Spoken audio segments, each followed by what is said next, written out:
So after a little bit of finicking, I managed to build what I think will be a fairly decent kit. So this thing took the longest because I had to individually place all of these little rocks here. And you'll notice that I didn't do the bottom, and I kind of unevenly did it on the sides, and that is because I'm literally just going to copy this object, and I'm going to paste it wherever. And hopefully that will act as kind of our coral. So the next thing I did was I tried to find any number of plants that would kind of work for this situation. So one of the things that I found ended up being these stagthorn ferns, which when stacked on top of each other look passably like kelp. I mean, as close as we're probably gonna get in this situation. This large one, I tried stacking it, you might have seen that, and it was just too big and bushy, so I will probably use it as like a spread on the bottom. Now as for these African thatch roof caps, these are actually going to be inserts for these rocks, because these are nice and fluffy towards the edges, and they've got these little barbs and points and stuff. So the bottom's not going to be very useful, but these seemed like decent stand-ins for foliage without us racking up our foliage count. And then of course over here we have our periwinkle, we have our alpine sea holly, which I'm hoping is going to be a passable for some of the more floral stuff we've got down there. And then we've got these mushrooms, which I'm actually working on a bit of an art project right now in the background. I might post it to the channel, maybe not, I don't know. This comes out, or I'm making this in February, who knows when this will come out. But there's an art challenge called Funguary, and so I have been drawing fungi for a while, and I can't help but notice that mushrooms in general are solid stand-ins for coral. Pretty decent. So we're gonna try that with these ghost fungi. And this should be in it's either the base game or the Australia pack. And then of course I found this stuff, which I literally have not pulled out since I first took a look at the, I want to say it's the South America pack? Yeah, South America pack. And these just looked like decent rubble. There's a lot of, again, as I mentioned, a lot of shipwrecks, a lot of just detritus in the bottom of the North Sea. So the fact that these look, blocky and man-made is actually not going to be to our detriment. So I'm thinking, this should probably be enough. Again, this is going to be our main rock, and we're just going to random rotation it and see how far it carries us. So that is currently the plan. So I'm going to start decorating, but there is one last thing I do want to show you. If we go into, if I can remember which tab rocks are in, there we go. Let's clear this out and get out these desert rock cladding pieces. So this is a technique that I enjoy and that I've seen others enjoy quite a lot as well. So we're gonna build one of these and then we'll just rotate it. Let's do like that. Maybe get our second other cladding. And we're just gonna stagger these until we get this kind of shale looking shelf stuff. Random rotation is not actually helping a whole lot. So this gives us kind of our shale look, and then if we go ahead and just select all of this, let's do that, remove that, merge these together, and then what we can do is just sort of stagger these. And this can give us nice shale walls, which will be useful. So that's going to be another thing that we're going to use in here. So that is the plan. So I am now going to go ahead and start fleshing this out.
And we are back.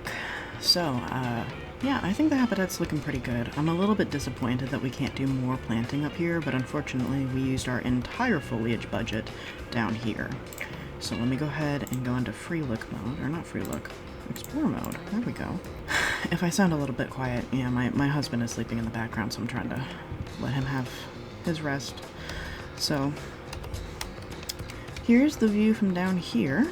I think it looks pretty good. I'm enjoying this kind of shale look that we've got, and, you know, considering that we don't have any kind of barnacles or sea urchins or anything, I think this is kind of the closest we're gonna get. And our seals are, I mean, at the very least they're swimming. I haven't seen them dive yet, but I haven't had it running very long, so.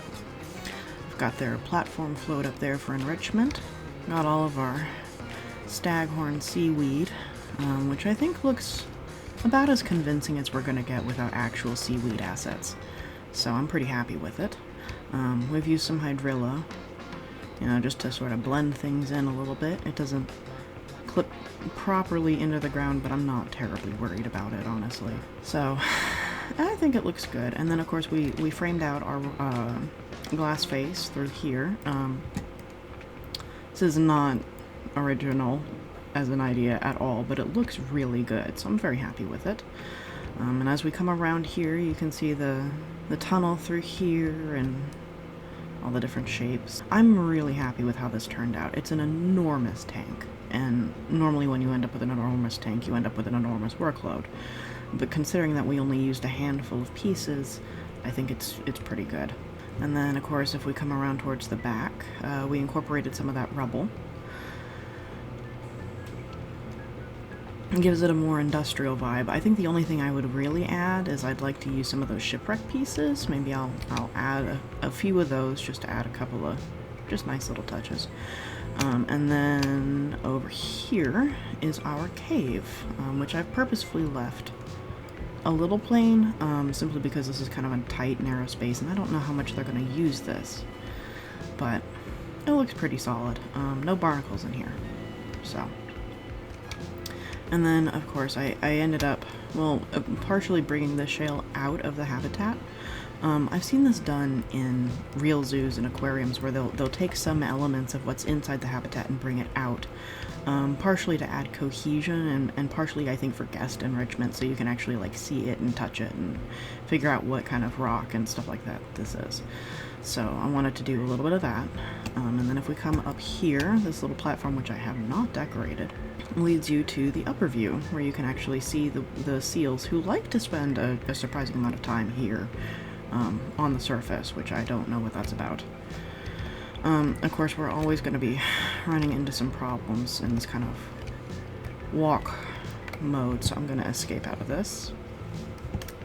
There. And then we'll just fly the rest of the way. This is a problem with the you're walking. It's not a problem with the guests. They don't care. So, as far as these like ocean stack things, these seem to be very popular in gray seal habitats. I know that they exist in real life, but I don't think they're quite this artful and decorative. I mean, they can be, don't get me wrong, but, you know, it's very clear that this was done with a purpose. Yeah, so I am quite happy with it. Again, the only thing I change is I'd love to have some foliage up here, maybe some like little plants clinging to the sides of these rocks, and then I want to add more shipwreck pieces, and then of course, if this were a real zoo, I'd start decorating out the guest areas. I thought about doing that for this recording, however, we're already running overlong on my end. I still haven't got my computer fixed. So hopefully, by the time that this gets posted, that will have happened, but we're not there yet, so. Anyway, thank you very much for joining me. I hope that this has helped to, you know, inspire you for your next aquatic build. I will be putting this kit up on the workshop, as well as this habitat, if I can figure out how to do that. So hopefully, you know, if you want to use exactly this in your zoos, you know, you'll have access to it. And if you want to try your hand at building with some of the stuff and not have to build your own barnacle rock, which, my goodness, you know, just, you can use mine. It's fine. It'll be there. Along with the staghelm seaweed, which is not appropriate for them, but it doesn't actually detract from their welfare. And lastly, speaking of welfare, that's the last thing we'll cover. So we have over budgeted on our foliage by a little bit, mostly through this underwater hydrilla. This really kicked it. But then these staghorn ferns, they're Oceania, Asia, Africa, and they're supposed to be a ground plant. So everything about them is just wrong for these guys, but we don't have anything better, so unless either Frontier or modders, depending on when this comes out, decide to make some seaweed for us, this is kind of what we're stuck with. But of course, does it affect their welfare? Not really. 97% for plants and 97% for overall welfare, factoring in their 78% or 75% nutrition. So I think it's quite a successful venture. Anyway, like I said, thank you for joining me. Stay safe and happy building.